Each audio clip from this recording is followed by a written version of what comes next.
Omwami muganga yatuwulira ensonga wano ennene ennyo enkulu ennyo ku by'okuweereza Mukama era n'atukubiriza nga bwe mwawulira abataaliwo message mujja gisanga eyo gye tutera oziteeka mujja gisanga.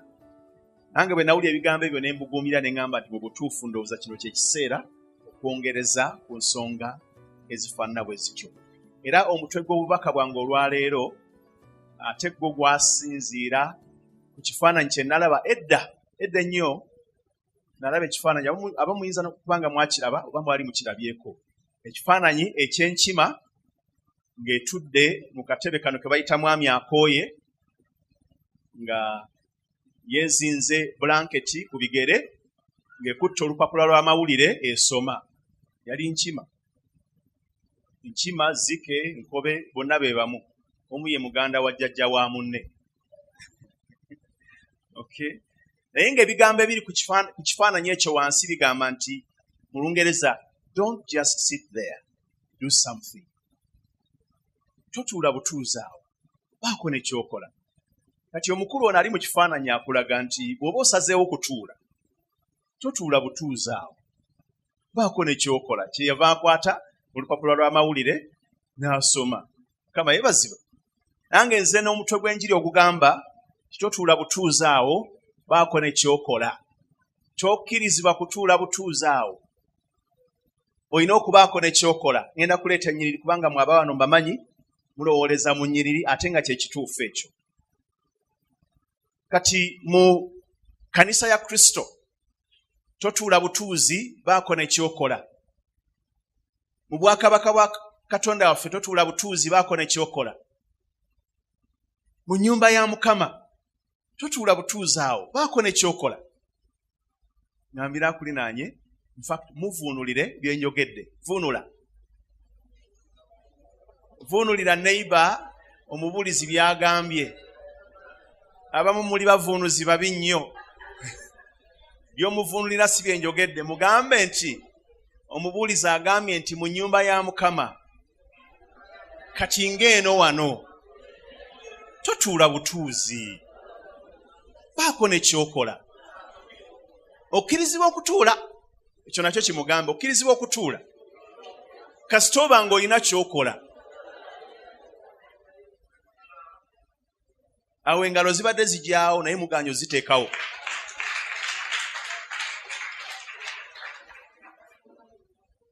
Abeeyo bakasobola mu Luzungu, bano bakasobola wamma, mulimu ba trust, mulimu ba triumph, abo basobola Luzungu. Kale gamba neighbor wo, don't just sit there, do something for goodness sake. Kyotunuulira butunuulizi kigenda mu maaso. Omanyi abatunuulizi ba spectators babeera bamanyi nnyo katwogera katugeze ku by'omupiira. Abawagizi bamanyi nnyo omupiira okusinga abagusamba. Kale raba, singa nze mbadde waawo nandibaddeyo nagiteebye dda n'enteba n'endala nga 3 mu ddakiika emu, be bawagizi. Eyo ne jjajja wange abadde asobola ogikuba n'eyingira, ali eno wabweru gy'ayogerera. Akati muŋŋambire akulinaanye. Ŋŋambire akulinaanye nti tobeera spectator, ali ebweru atunuulira ekigenda mu maaso, naye beera participator, eyeenyigira mu kigenda mu maaso. Awo ne bw'okuba engalo kikkirizibwa. Don't be a spectator, but a participator. Sijja kubasaba kuwanika mikono kuba muyinza okuswalira mu kibuga. Singa mbuuza ba participants aba participatinga mu kigenda mu maaso, kati nga wano. Singa mbagamba okuwanika emikono, nze kennyini nyinza kale ekyo kankireke kuba gye tugenda eyo. Tugenda kusoma ennyiriri okuva mu Befeso, ebbaluwa y'omutume Pawulo gy'awandiikira Abefeso, essuula ey'okuna okuva ku lusooka paka ku lw'16. Eyeetegese okusoma mu luganda olulungi bamumpeera akazindaalo tusobole okwanguya ebintu. Ephesians chapter 4 verse 1 to 16. Abakkiriza abasinga mu kkanisa ya Kristo wano we twogerera olwaleero bo balowooza nti ekkanisa kye kifo gy'ogenda n'otuula mu katebe n'ofuna omukisa okuva eri abo Mukama baayiyeeko effuta abayimiridde mu maaso go. Gwe ovunaanyizibwa kugendayo otuule baweereze gy'oli, anti be baweereza ba Mukama. Si kyekyo? Baweereza ba Mukama ab'amaanyi, abaafukibwako amafuta, abaalondebwa, abaayawulibwa. Kati abakkiriza abasinga bajja mu kkanisa mu bungi obw'ekitalo, naye nga bazze kutuula butuuzi mu butebe. Abayimiridde sayidi eno nga gye nyimiridde baweereze gye bali, ngamba bali abatudde mu butebe. Ekyo jja kizuula bwe tunaamalira enjiri eno nti kikyamu nnyo kubanga kirwanagana n'ebyawandiikibwa. Tugenze mu Befeso essula ey'okuna okuva ku lusooka. Abefeso essula ey'okuna okutandikirawo agamba nti kyenva mbeegayirira nze omusibe mu Mukama waffe. Tutandise na kwegayirira, anti abasinga muli bakwegayirira. Okutambulanga nga bwe kusaanira okuyitibwa kwe mwayitibwa, n'obukkakkamu bwonna n'obuwombeefu n'okugumiikiriza, nga muzibiikirizigananga mu kwagalana, nga munyiikiranga okwekuuma obumu bw'omwoyo mu kusiribwa n'emirembe. Omubiri guli gumu n'omwoyo omu, era nga nammwe bwe mwayitibwa mu kusuubira okumu okw'okuyitibwa kwammwe, Mukama waffe omu, okukkiriza kumu, okubatiza kumu, Katonda omu, Kitaawe wa bonna, afuga byonna, ayita mu byonna era ali mu byonna. Tugenze ku lwa 7. Naye buli muntu mu ffe yaweebwa ekisa ng'ekigera ky'ekirabo kya Kristo bwe kiri. Owulidde ssebo naawe nnyabo? Buli muntu mu ffe, gamba nti bagamba nze. Buli muntu mu ffe yaweebwa ekisa. Ssebo genda mu maaso. Kyava ayogera nti bwe yalinnya waggulu n'anyaga okunyaga, n'awa abantu ebirabo. Naye ekigambo ekyo nti yalinnya kigamba ki wabula okugamba nti era yakka mu njuyi eza wansi ez'ensi? Eyakka era yeewuuyo eyalinnya waggulu ennyo okusinga eggulu lyonna, alyoke atuukirize byonna. Era oyo yawa abalala okubeera abatume, n'abalala bannabbi, n'abalala ababuulizi, n'abalala abalunda, n'abayigiriza, olw'okutuukiriza abatukuvu, olw'omulimu ogw'okuweereza, olw'okuzimba omubiri gwa Kristo, okutuusa lwe tulituuka ffenna mu bumu obw'okukkiriza n'obw'okutegeera Omwana wa Katonda, bwe lulituuka okuba omuntu omukulu, okutuuka mu kigera eky'obukulu obw'okutuukirira kwa Kristo. Tulemenga okubeera nate abato, nga tuyuugana, nga tutwalibwanga buli mpewo ey'okuyigiriza mu bukuusa bw'abantu mu nkwe, olw'okugoberera okuteesa okw'obulimba. Naye bwe twogeranga amazima mu kwagalana, tulyoke tukule okutuuka mu ye mu byonna, gwe mutwe Kristo. Mwoyo omubiri gwonna bwe gugattibwa obulungi ne gunywezebwa awamu buli nnyingo ng'ereeta ebyayo, ng'okukola mu kigera okwa buli kitundu bwe kuli, omubiri gweyongera okukula olw'okwezimba mu kwagalana. Mukama yebazibwe. Ebigambo bye muwulidde ng'oggyeko ekyokuba nti bitukuvu bye tugenda okwogerako mu ddakiika eziddako. Mukama yebazibwe. Era olw'okubanga ensonga zino nkulu nnyo, sirowooza nti naasobola okuziggusa zonna olwaleero. N'olw'ensonga eyo, eno bwebanga ye part 1 suubira wajja kubaayo part 2 era katandika butandisi. Mukama yeebazibwe. Bagambye nti mu kkanisa ya Kristo olwaleero tulina okusoomoozebwa kw'amaanyi. Abantu abasinga, in fact batugamba abategeera ebintu bino okutusinga nti 20% of the church does 80% of the work. Nti ebitundu 20% eby'abantu abali mu kkanisa be bakola emirimu ebitundu 80% egyetaagisa okukolebwa mu kkanisa. Twogerere mu namba ze tutegeera. Bwe babanga abantu bali 10 mu kkanisa eno leta kyakulabirako. Abantu 2 bokka ku 10 eryo ebakola emirimu egyenkanankana n'ebitundu 8 egyetaagisa okukolebwa, bali 8 abasigadde. 2 be bakola emirimu gy'abali 8. Ekibuuzo, bali 8 bali ku ki? Batudde. Pulida yagambye nti ba spectators. Batunula butunuzi. In fact batulaba bulabi ng'omuntu bw'alaba firimu. Ekyo kiddira eri mu linnya erya Yesu oluvannyuma lw'okuwulira ebigambo bino. Tetusobola kugenda mu maaso bwe tutyo nga 20% of the church is doing 80% of the work. Nga 80% of the church, ebitundu 80 ku 10 bo bajja buzi ne batulaba. Tetusobola kugumiikiriza nate mbeera efaanana bw'etyo. Kubanga n'okuba ekyo kibeera kirwanagana n'ennyiriri za Bayibuli. Kuba Bayibuli etugambye mu Lwe-11 waliwe tusomye mu Befeso essula ey'okuna. Agambye atya ssebo? Olwe-11 agambye nti era oyo n'awa abalala okubeera abatume. Ayogera ku Yesu.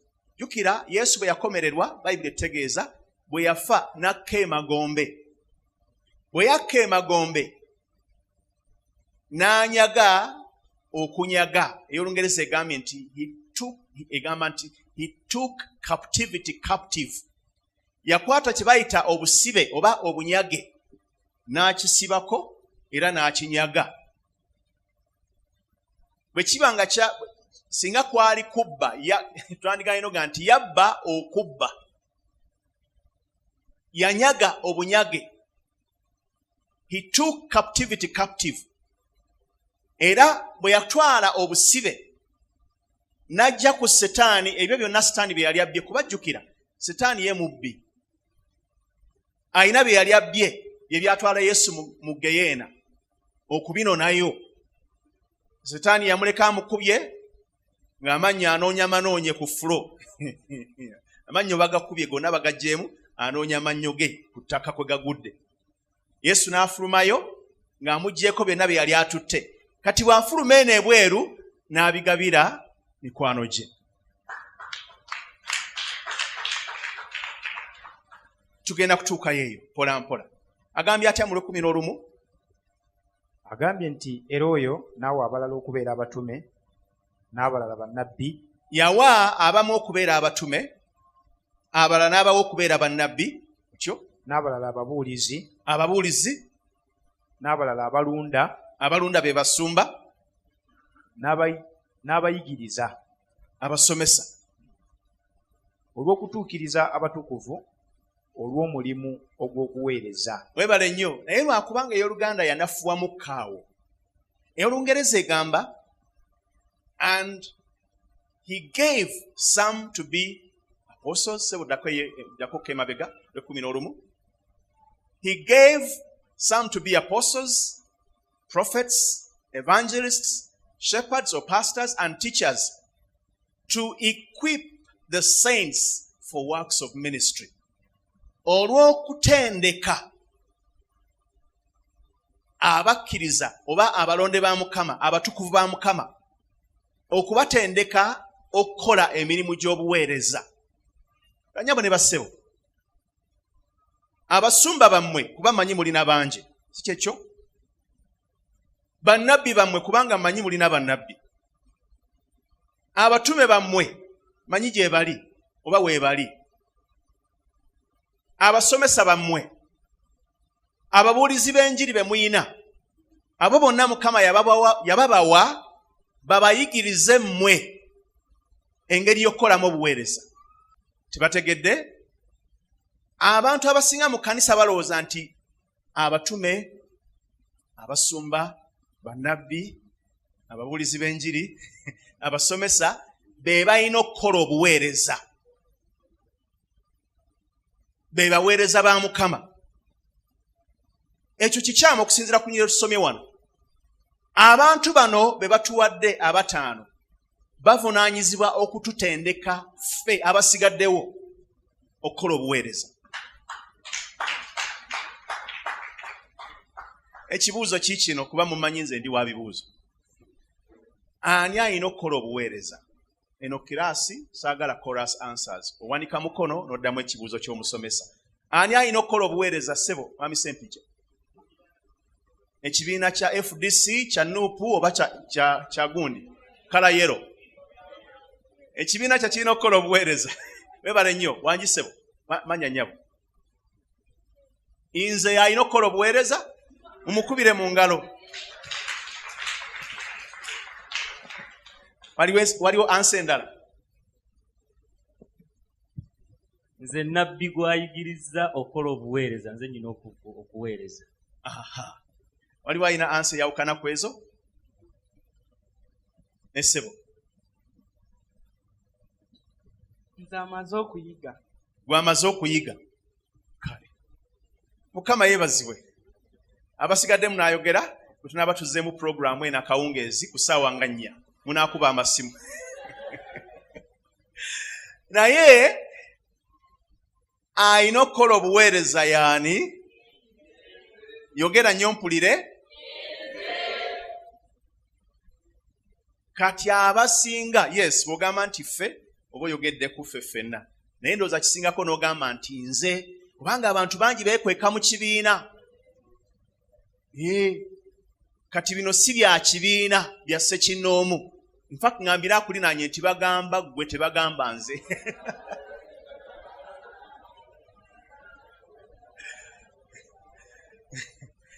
Kale katutereeze mugambe nti enjiri ya leero yange siiyo. Bagamba nze.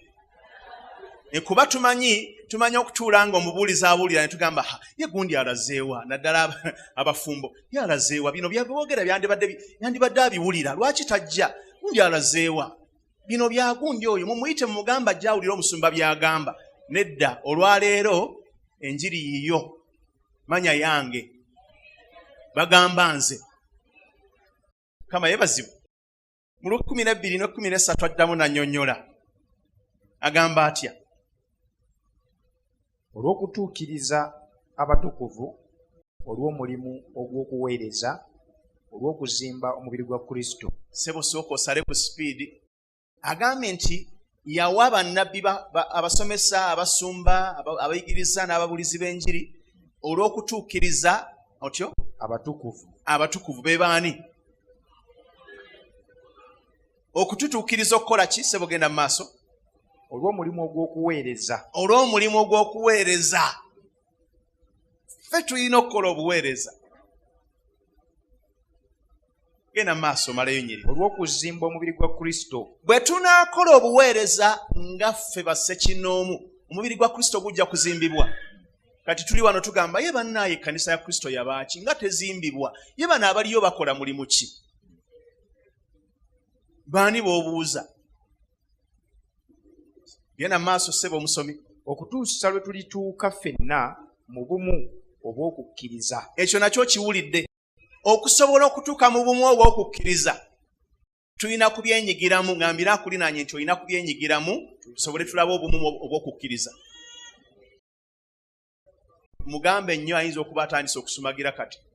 Olina kubyenyigiramu. Tulina kubyenyigiramu. Genda maaso omusomi wange. N'obw'okutegeera omwana wa Katonda bwe tulituuka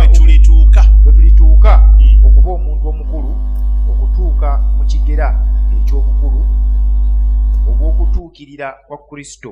sebo ne bwokomaawo kati ayogedde ebigambo ebitowa ebiwerakaawo byesaagala kupapira kati munzikirize emirundi egigenda okuddiriŋŋana mukama nga mpadde akaaganya nja kugenda ntema ebigambo ebyo naye ebigambo byayogedde njagala ogende nabyo olwaleero ayogedde ku bukulu oba okukula maturity. Ekiyitibwa maturity mu kkanisa ya Kristo tekiyinza kulabikako nga tobyenyigiddeemu. Era abantu abamu balemera emabega olw'okubanga tebeenyigidde mu kigenda mu maaso. Bajjajjamme be baalugera ataliiwo tagwirwa muti ate gunaamusangawo nga taliiwo. Kati abalala bagenda mu maaso bw'osigadde emabega. Maturity. Ekigambo ekirala mu Luganda alina engeri gy'abitambuzaawo era ne bibulaabula kubanga mukkirize oluusi enzivuunula ey'Oluganda enafuwamukko katono bwabanga ogigeraageranyiza ne Bayibuli ey'Oluzungu ate nga okuvuunula okuteeka mu Luganda bajja mu ya Luzungu.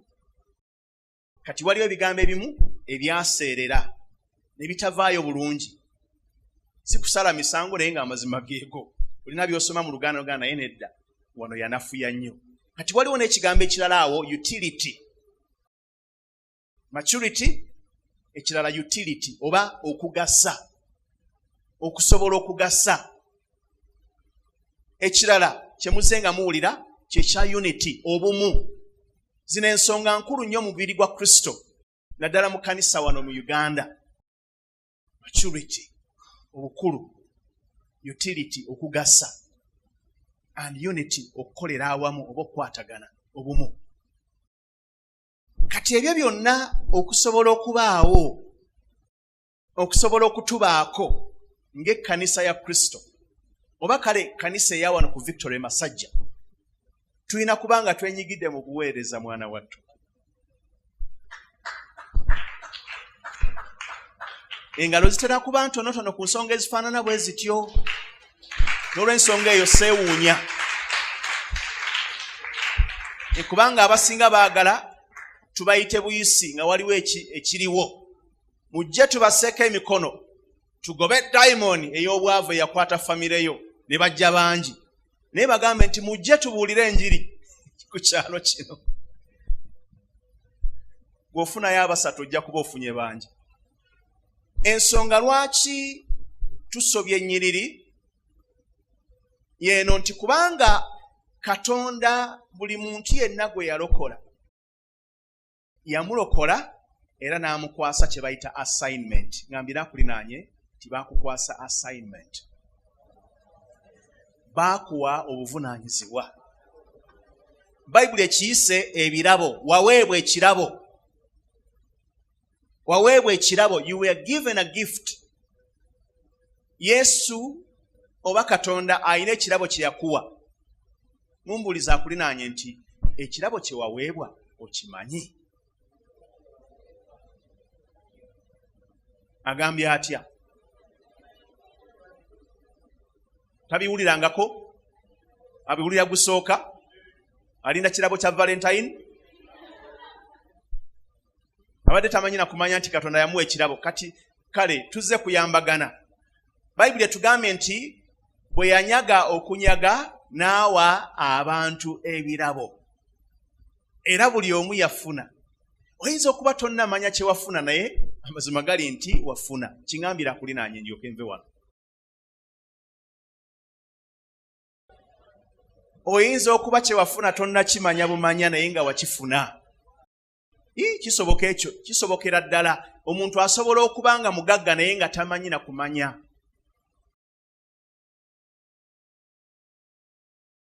Obanga tomanyi si musango, kuba n'okuba Katonda affe ebiseera byaffe eby'obutamanya tabitubalira. Naye ngenda kukubiriza otandike kati okusaba Mukama. Weezuule. Gye tugenda okwogerako mu maaso eyo gye tugenda. Ensonga lwaki twefubako lwakubanga ebbanga ly'onoomala nga teweenyigidde mu kigenda mu maaso. Abeenyigiddemu bajja kugenda mu maaso, ng'osigale ng'olengera balengere. Ng'olaba nfuufu gye balese. Oli obaddeko ku luguudo lw'ettaka. nga waliwo yakusooseeyo naye ng'akulekedde enfufu nga tosobola na kulaba gy'olaga n'otandika okwevuma batufuumuliza enfufu olw'okubanga balina emmotoka. Ebbanga ly'omala ng'otudde butuuzi olina bingi by'osubwa era tojja kubaako by'otuukako okutuusa nga weenyigidde mu kigenda mu maaso. Mukama yeebazibwe.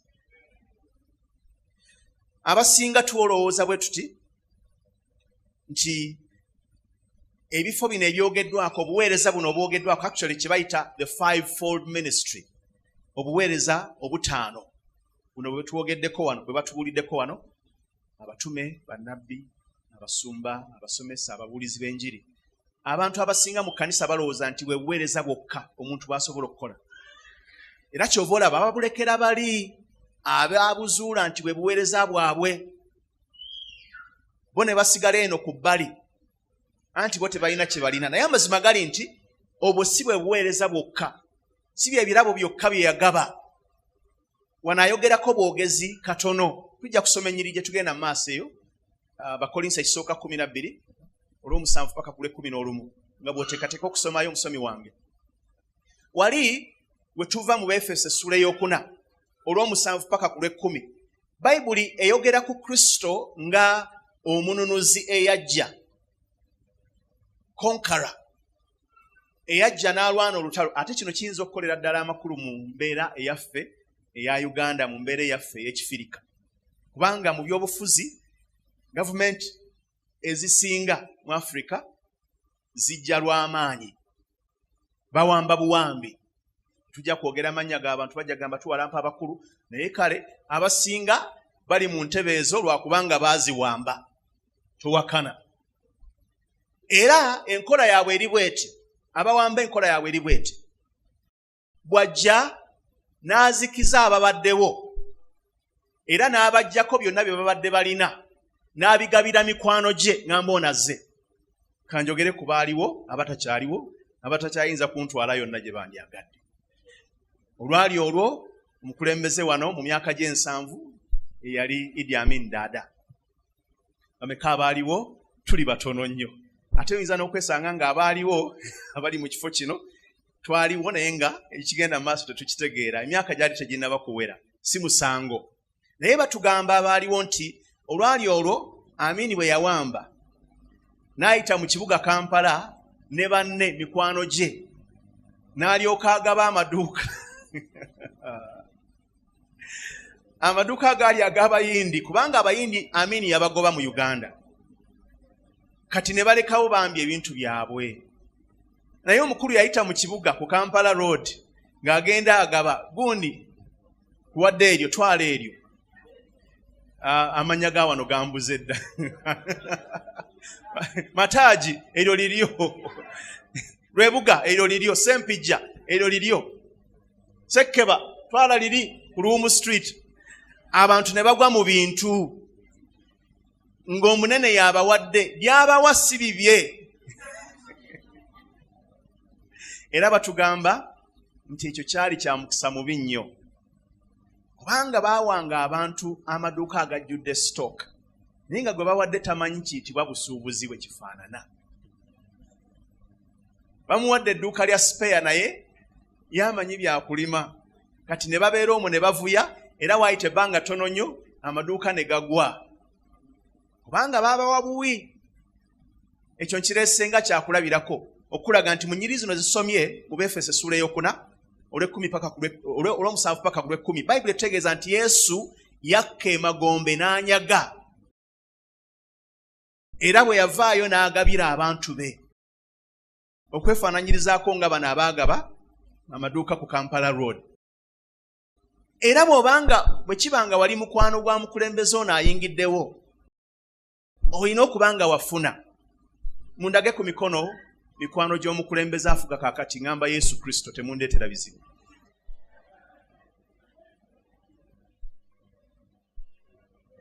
Bamaama abali eyo ffe tuli ku bya Bayibuli.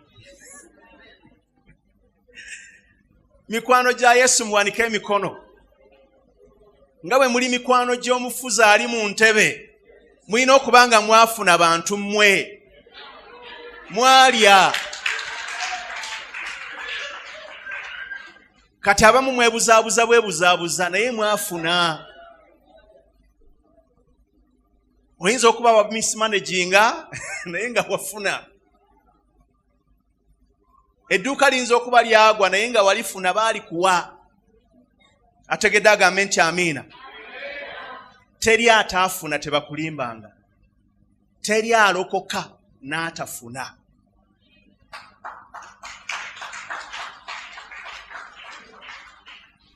Kati ebyo mwafuna mubituulidde, muli awo mwemulugunya, muli awo mutulumya emitwe, tuli mu kwegayirira bannaffe mujje, muli luddawa, ku Mande abakyala babeerawo tobeerawo, ku Tuesday omusumba abeerawo, kale teyeetaaga kumwega. Ku Wednesday tubeera ne Bible study, ku Thursday abeegayirizi babeerawo, oyagala tukwegayirira okujja okwegayirira. Njogere kindeke ki n'ebirala ebiringa ebyo nziza okuzaamu amaanyi ng'enjiri yange bwegamba, totuula butuuzi awo, baako nekyokola. Ennyiriri ziri mu Bakolinso ekisooka, ze ngenda okumaliriza nazo olw'obudde bwa wano. 12:7. Yesebo. Naye buli muntu aweebwa okulagibwa kw'omwoyo olw'okugasa. Agambye atya? Buli muntu aweebwa buli muntu. Genda maaso sebo. Okulagibwa okw'omwoyo olw'okugasa. Kubanga omulala sebo sooka olindeko. Awo wabaddewo hampu ennene ennyo bw'onoogikuba sebo. Olina okusala ku speed. Aweebwa okulagirwa okw'omwoyo olw'okugasa. Nayogedde ku kigambo ekiyitibwa okugasa, utility oba usefulness. Okugasa. Oba oyagala okugasa mu kkanisa ya Kristo olina okubaako nekyokola. Si kuba kerere yokka nga 31 Desemba. Tuyingidde omwaka okukolayo ki?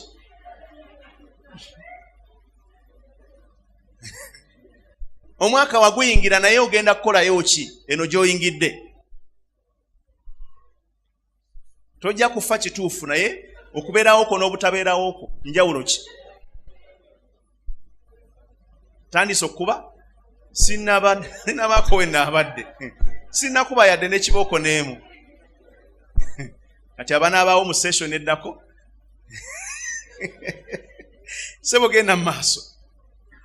Olw'omunaana agamba nti kubanga omulala omwoyo amuweesa ekigambo eky'amagezi. Ekigambo eky'amagezi. Kati atandise okwogera ku bitali mu lisiti eri gye mbagambye, obuweereza obutaano. Ekigambo eky'amagezi otyo. N'omulala aweebwa ekigambo eky'okutegeeranga ku bw'omwoyo oyo. Okutegeera ekyo nakyo kirabo bannaaye. Abakugamba nti totegeera bayinza okuba nga tebakuvuma nga boogera mazima, kubanga okutegeera nakyo kirabo. Genda mu maaso, mujja gamba omusajja yazze tuvuma. Genda mu maaso. Omulala okukkiriza ku bw'omwoyo oyo. Okukkiriza nakyo kirabo. Waliwo abantu abalina kale ffenna tulina okukkiriza naye waliwo abantu abalina okukkiriza. N'omulala ebirabo eby'okuwonyanga omwoyo omu. Omwoyo y'omu yagaba. Genda mu maaso sebo. N'omulala okukolanga ebyamagero. Ebyamagero. N'omulala okubuuliranga. Nakyo kirabo. N'omulala okwawulanga emyoyo. Ekyo nakyo kirabo. Okwawula emyoyo.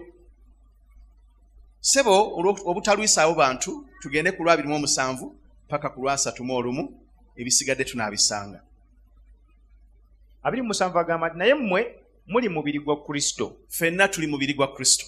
N'ebitundu byagwo. Era tuli bitundu byagwo. Buli muntu. Weewaawo. Era Katonda yassaawo mu kkanisa abalala okusooka batume. Weebale nnyo. Abookubiri bannabbi. Otyo. Abookusatu bayigiriza. Nate ebyamagero. Nate ebirabo eby'okuwonyanga. Otyo. Abayambi. Abafuga. Sooka olindeko ssebo. Ekyo wali okiwuliddeko? Tina okuyamba nakyo kirabo. buweereza, okuyamba. Ate teboogera ku kuyamba wano mu kkanisa kwokka, naye ne ku muzigo gy'obeera, kozi mwe mubeera mu bikomera, kale ne mu kikomera mw'obeera, ne ku mulimu gy'okolera, mu katale, ku ssomero gy'osomera, obwo nabwo buweereza, helping, okuyamba. Kati abamu mugenda gamba ekyo nze saakiweebwa n'olw'ensonga eyo mundeke nze ne Yesu wange. Kale tunaamanya kye waweebwa bwe tewaweebwa ekyo. Genda maaso ssebo ne lisiti. Abafuga. Okufuga. Batufuga. Ate batufugira mu kirabo. Temuwakana. Si buli omuntu asobola okufuga. Nze mbabuulidde. Ate mmwe abali eyo temulowooza nti twogera ku mmwe, ffe tuli ku bya Bayibuli. Okufuga nakyo kirabo. Kati mulekerawo okulwanira entebe ngamba mmwe abali wano. Si buli omuntu asobola okufuga.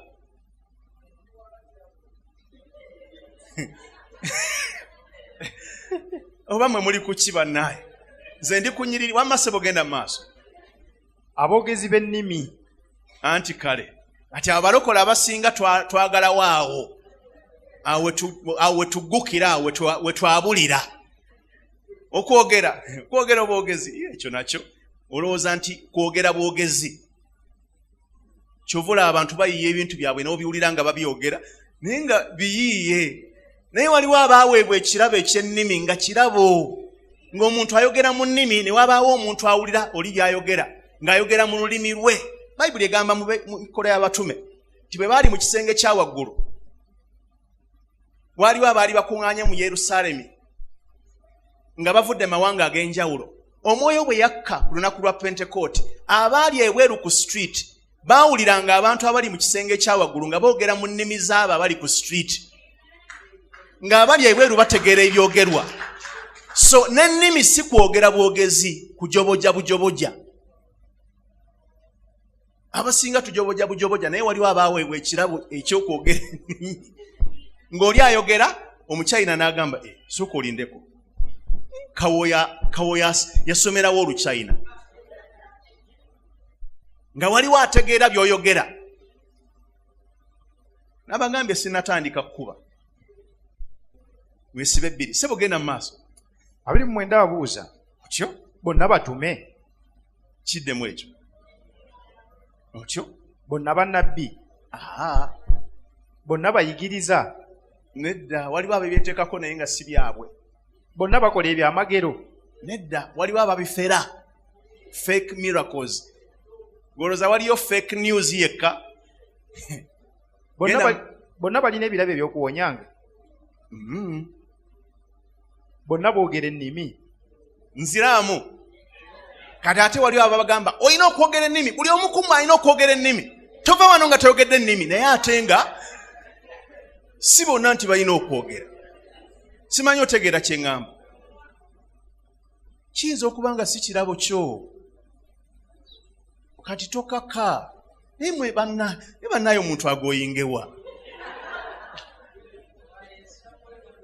Buli gyodda ne bakufunza. Omuntu abeera mu kkanisa naye nga bamwesibyeko, naye nga ekyo kye bamwesibiddeko si kirabo kye. Baagala obuulire paka lw'otuuyana. Abamu kuffe tulwawo okutuuyana. Ne mu sawuna oyingiramu n'ovaamu nga totuuyanye. Bagamba nti bw'otasaba ng'onyeenya omutwe olwo tosaba. Biri mu kkanisa. Kiyinza okuba si kirabo kye ekyokunyeenya omutwe ng'osaba. Kati abakiinamu ekirabo banyeenye emitwe gyabwe. Nabagambye sinnaba. Kale tugende maaso ssebo, bano baagala kubata. So si kubatta naye kubata. Agamba nti bonna bavuunula. Anti kale naye mwegombenga ebirabo ebisinga obukulu. Ebyo nabyo tujja biraba. Tukomaawo, to be continued.